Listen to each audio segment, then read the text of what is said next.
Hallelujah. യേശുവേ നന്ദി, യേശുവേ ആരാധന. പ്രിയമുള്ളവരെ, ഇന്ന് നാം ധ്യാനിക്കാൻ പോകുന്നു, പ്രാർത്ഥിക്കാൻ പോകുന്നു. നമുക്കെപ്പോഴും ദൈവത്തോട് ചേർന്ന് നിന്ന് ദൈവത്തെ മഹത്വപ്പെടുത്തി ദൈവത്തിന് സ്തുതി ആരാധന നടത്തി എങ്ങനെ ജീവിക്കാൻ സാധിക്കുമെന്നാണ് അച്ഛൻ പങ്കുവയ്ക്കാൻ ആഗ്രഹിക്കുന്ന വചനഭാഗം.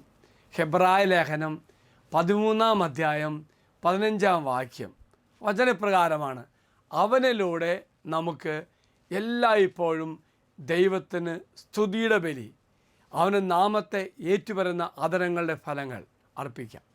ഈ ഒരു വചനം വായിക്കുമ്പോൾ അച്ഛൻ്റെ മനസ്സിലേക്ക് വിശുദ്ധ അഗസ്തീനോസ് പറഞ്ഞ ഒരു വചനമാണ്. സ്തുതികൾ ആലപിക്കുന്നതിനുള്ള സമയമായി എന്നാണ് പറയുന്നത്. നമ്മുടെ ജീവിതം, നമ്മുടെ ശബ്ദം, നമ്മുടെ ഹൃദയം, നമ്മുടെ പ്രവൃത്തികൾ എന്നിവയാൽ നമുക്ക് ദൈവത്തെ സ്തുതിക്കാമെന്നാണ് ഈ വിശുദ്ധൻ പറയുന്നത്. പ്രിയമുള്ളവരെ, യേശുവിലൂടെ ദൈവത്തിന് തുടർച്ചയായ സ്തുതിയുടെ ആരാധന അർപ്പിക്കുവാൻ ദൈവം ആവശ്യപ്പെടുന്നു. മഹാപുരോഹിതനായ യേശുവിലൂടെ മാത്രമേ ആരാധനയും സേവനവും സ്വീകാര്യമാകൂ എന്ന് വചനം നമ്മൾ പഠിപ്പിക്കുക. ചില അവസരങ്ങൾ മാത്രമല്ല, അതായത് ദിവസം മുഴുവനും നാം നന്ദിയും സ്തുതിയും ആരാധനയും അർപ്പിക്കുന്നൊരു മനോഭാവം നമുക്കുണ്ടാകണം. നമുക്കറിയാം, പഴയ നിയമത്തിലും മറ്റൊക്കെ മൃഗങ്ങളെ യാഗങ്ങൾ നടത്തി ദൈവത്തിന് നന്ദി പറഞ്ഞിരുന്നു, കൃതജ്ഞർപ്പിച്ചിരുന്നു. എന്നാൽ പ്രിയമുള്ളവരെ, പുതിയ നിയമത്തിലും പ്രത്യേകിച്ച് ഈ കാലഘട്ടത്തിലും തമ്പുരാൻ നമ്മൾ ആഗ്രഹിക്കുന്നത് നമ്മുടെ ജീവിതത്തിൻ്റെ എല്ലാ സാഹചര്യങ്ങളും നമുക്ക് ദൈവത്തെ സ്തുതിക്കുവാനും ആരാധിക്കുവാനും സാധിക്കും.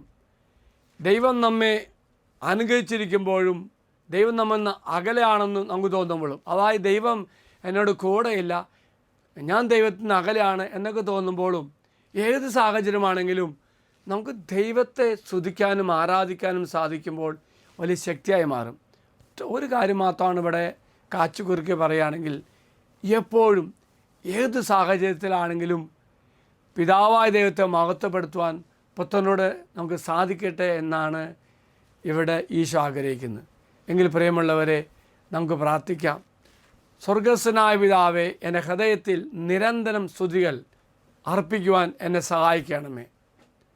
അതേസമയം ഈ മനോഭാവം എൻ്റെ ജീവിതത്തിൽ ക്രിസ്തീയ പ്രവൃത്തികളിൽ ഫലം തരുന്ന ഒരു ജീവിതമായിരിക്കട്ടെ. മറക്കരുത്, ഏത് സമയത്തും ഏത് സാഹചര്യത്തിലും എപ്പോഴും ദൈവത്തെ ആരാധിച്ച് സ്തുതിച്ച് പ്രാർത്ഥിക്കാൻ നമുക്ക് സാധിക്കട്ടെ എന്ന് പ്രാർത്ഥിക്കാം. ദൈവം എല്ലാവരും അനുഗ്രഹിക്കട്ടെ. മറക്കരുത്, സ്തുതിയുടെ ജീവിതം, ത്യാഗത്തിൻ്റെ ജീവിതം, ഏത് അവസ്ഥയാണെങ്കിലും ദൈവത്തെ മഹത്വപ്പെടുത്തി ജീവിക്കാൻ, ദൈവത്തെ സ്തുതിച്ചാരാധിച്ച് ജീവിക്കുവാൻ ദൈവം നിങ്ങളെല്ലാവരും അനുഗ്രഹിക്കട്ടെ എന്ന് പ്രാർത്ഥിക്കുന്നു. അച്ഛൻ ഈശ്വരാശ്വാസം തരാം. നമ്മുടെ കർത്താവായ ഈശോ മിശിഹായുടെ കൃപയും പിതാവായ ദൈവത്തിൻ്റെ സ്നേഹവും പരിശുദ്ധാത്മാവിൻ്റെ സഹവാസവും നമ്മെല്ലാവരോടും കൂടെ ഉണ്ടായിരിക്കട്ടെ, ഇപ്പോഴും എപ്പോഴും എന്നേക്കും. ഒരു നല്ല ദിവസം ആശംസിക്കുന്നു. Praise the Lord.